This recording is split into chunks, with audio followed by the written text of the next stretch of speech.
নমস্কার বন্ধুরা, নবদিগন্ত চ্যানেলের পক্ষ থেকে আপনাদের সকলকে জানাই স্বাগতম। তো বন্ধুরা, আজকে সকালে আমার চ্যানেলের দর্শকদেরকে সুপ্রভাত জানিয়ে আমি আজকের এই ভিডিওটি শুরু করতে চলেছি। তো আজকে আপনাদেরকে যে আপডেটটি শেয়ার করতে চলেছি, ভীষণ গুরুত্বপূর্ণ এই আপডেটটি হতে চলেছে। এই মুহূর্তের সবথেকে বড় খবর, কলকাতা হাইকোর্টের 42,000 শিক্ষক নিয়োগের প্যানেল প্রকাশের রায়কে চ্যালেঞ্জ করে সুপ্রিম কোর্টে মামলা করেন প্রাথমিক শিক্ষা পর্ষদ এবং মামলা করেও সেখান থেকে কিন্তু প্রত্যাহার করে নেন। তো এই বিষয়ে এখন আমি আপনাদের সাথে আলোচনা করব। তো আপনারা সম্পূর্ণ বিষয়টি স্কিপ না করে প্রথম থেকে শেষ পর্যন্ত দেখতে থাকুন।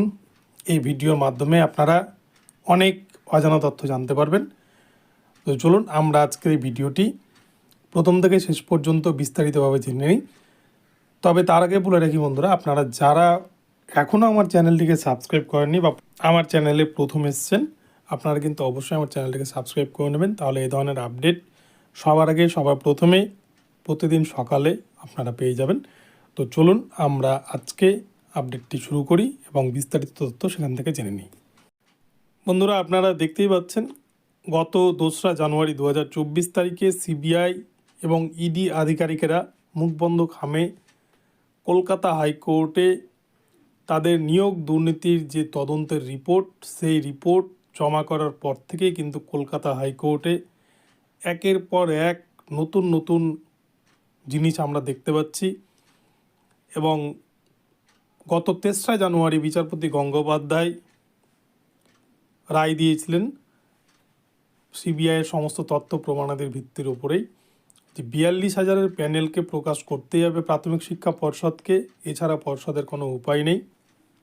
পর্ষদ সেখানেও কিন্তু ভীষণ আপত্তি জানায় যে কেন তারা 42,000-এর প্যানেল প্রকাশ করবে। কিন্তু এ প্রসঙ্গে বিচারপতি গঙ্গোপাধ্যায় বলেই দেন যে আপনারা যদি স্বচ্ছ হন তাহলে একটা প্যানেল প্রকাশ করতে আপনাদের বাধা কোথায়। আর বিচারপতি অমৃতা সিনহা যখন আপনাদেরকে প্যানেল প্রকাশের জন্য অর্ডার দিল, আপনারা সেই অর্ডারকে লঙ্ঘন করে আপনারা উচ্চ আদালতে কেন গেলেন নিজেদেরকে বাঁচানোর জন্য। এই প্রসঙ্গে কিন্তু প্রাথমিক শিক্ষা পর্ষদ বলে যে তারা রিক্রুটমেন্ট রুলস অনুযায়ী সমস্ত কিছু প্রকাশ করে দিয়েছে, তাই তারা এ ধরনের কোনো প্যানেল প্রকাশ করবে না।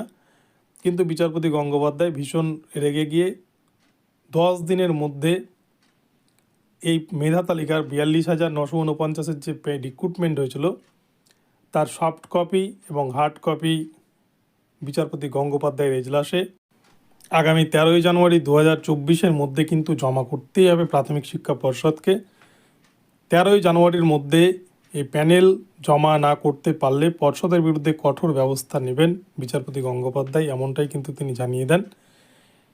এবং অপরদিকে কিন্তু আমরা দেখি কলকাতা হাইকোর্টের ডিভিশন বেঞ্চও সেই দিনই বিচারপতি অমৃতা সিনহার যে রায় ছিল 58,000-এর ডিপিএসসি ওয়াইজ প্যানেল প্রকাশ করার, তার উপর যে একটি অন্তর্বর্তীকালীন স্টে দিয়ে রেখেছিল, সেই স্টের কিন্তু তুলে নিয়েছিল বিচারপতি সৌমেন সেন। এবং যার ফলে পর্ষদ সভাপতি গৌতম পাল তিনি কিন্তু উভয় সংকটে পড়ে যান।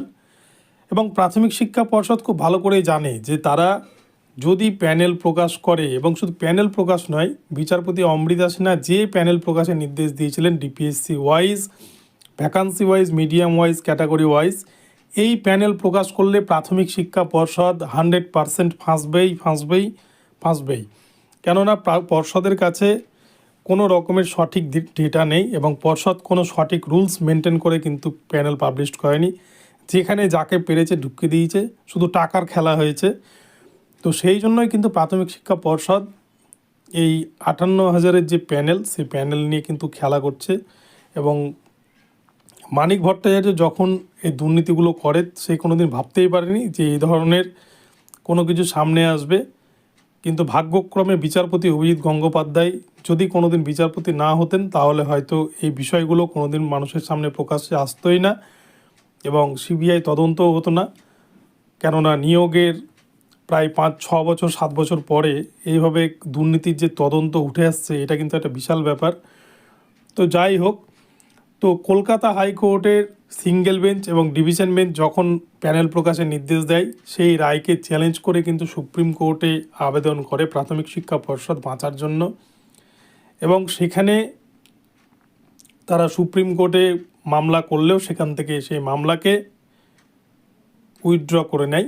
কেননা প্রাথমিক শিক্ষা পর্ষদ খুব ভালো করে বুঝেই গিয়েছে যে তাদের বাঁচার আর কোনো পথ নাই, এবং সুপ্রিম কোর্টেও কিন্তু তাদেরকে ভৎসনার শিকার হতে হবে।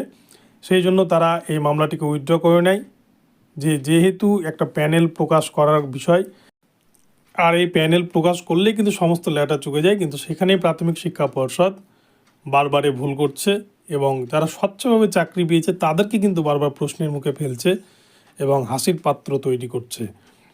এবং এছাড়াও আরেকটি বিষয় আপনাদের বলি, আপনারা দেখেছেন বিভিন্ন ধাপে ধাপে কিন্তু প্রাথমিক শিক্ষা পর্ষদ নিয়োগ করিয়েছে কোর্ট কেসের মাধ্যমে, বা বিভিন্নভাবে কিন্তু টাকা তুলে নিয়োগ করিয়েছে। এবং এর মধ্যে প্রশ্নভুল মামলা থেকে অনেককেই কিন্তু চাকরি দেওয়া হয়েছে। তো প্রশ্নভুল মামলা থেকে যারা চাকরি পেয়েছেন তাদেরও কিন্তু চাকরি সংকটের মুখে, কেননা যেখানে অরিজিনাল ওএমআর কপি নেই, স্ক্যান কপির ওপর ভিত্তি করে কিভাবে তারা চাকরি পেল। এবং সবথেকে বড় কথা, 2022 সালের নভেম্বর মাসে প্রাথমিক শিক্ষা পর্ষদ যে 7,500 ক্যান্ডিডেটকে 2014 প্রাইমারি টেটের ওপর পাস করালো, যারা 82 পেয়ে নাকি পাস করেছে, তারা কিসের ভিত্তিতে পাস করলো, এটাই কিন্তু একটা প্রশ্নের মুখে। কেননা যেহেতু পর্ষদের কাছে কোনো স্ক্যান্ড ওএমআর কপি নেই এবং অরিজিনাল ওএমআর কপি নেই, শুধুমাত্র রয়েছে টাইপ করা ডিজিটাইজড কপি। ডিজিটাইজড কপি বলতে অ্যাকচুয়ালি কিন্তু সেটা স্ক্যান কপি হওয়া উচিত, কিন্তু পর্ষদ তাদের কাছে যেটা রেখেছে মানিক ভট্টাচার্যের বুদ্ধি অনুসারে সেটা কিন্তু টাইপ করা কপি, অর্থাৎ যে কোনো মুহূর্তে সেটাকে সফটওয়্যারে ফেললেই এডিট করা যায়। ফলে এই কপির ওপর ভিত্তি করে 7,500 যে নতুন ক্যান্ডিডেট যারা পাস করলো তারা কিন্তু এবারে প্রশ্নের মুখে পড়তে চলেছে। তাদের ভবিষ্যৎ নিয়েও কিন্তু প্রশ্ন উঠছে যে তারা যে পাস করলো আদৌ কি তারা সত্যিই 82 পেয়েছিল, নাকি পর্ষদ টাকা খেয়ে সেখানেও তাদেরকে দুর্নীতি করে পাস করিয়েছে। এই নিয়ে কিন্তু বিভিন্ন প্রশ্ন উঠছেই। ফলে প্রাথমিক শিক্ষা পর্ষদ তো চাপে পড়ছেই। প্রাথমিক শিক্ষা পর্ষদের চাপে পড়ার পাশাপাশি যারা এই সমস্ত ক্যান্ডিডেট যারা নতুন করে পাস করেছে এবং যারা প্রশ্নভুল মামলা থেকে সময় সময় চাকরি পেয়েছে তাদেরও কিন্তু এবারে চাপ বাড়তে চলেছে। কেননা সিবিআই রিপোর্টে কিন্তু অনেক তথ্যই আসতে চলেছে, এবং এই গোটা জানুয়ারি মাসটাই কিন্তু ভীষণ গুরুত্বপূর্ণ হতে চলেছে। আমি বারংবার বলছি, ইন সার্ভিস টিচারদের জন্য এবং বঞ্চিত চাকরি প্রার্থীদের জন্য এই জানুয়ারি 2024 ভীষণ গুরুত্বপূর্ণ হতে চলেছে। তো দেখা যাক শেষ পর্যন্ত কি হয়। তো বন্ধুরা, এখন এ পর্যন্ত রইল আপডেট। আপনারা অপেক্ষা করুন, দুপুরের দিকে আবার নতুন আপডেট আপনাদের দেবো। তো ভিডিওটি ভালো লাগলে অবশ্যই চ্যানেলটিকে সাবস্ক্রাইব করে ভিডিওতে লাইক শেয়ার কমেন্ট করতে ভুলবেন না। ধন্যবাদ।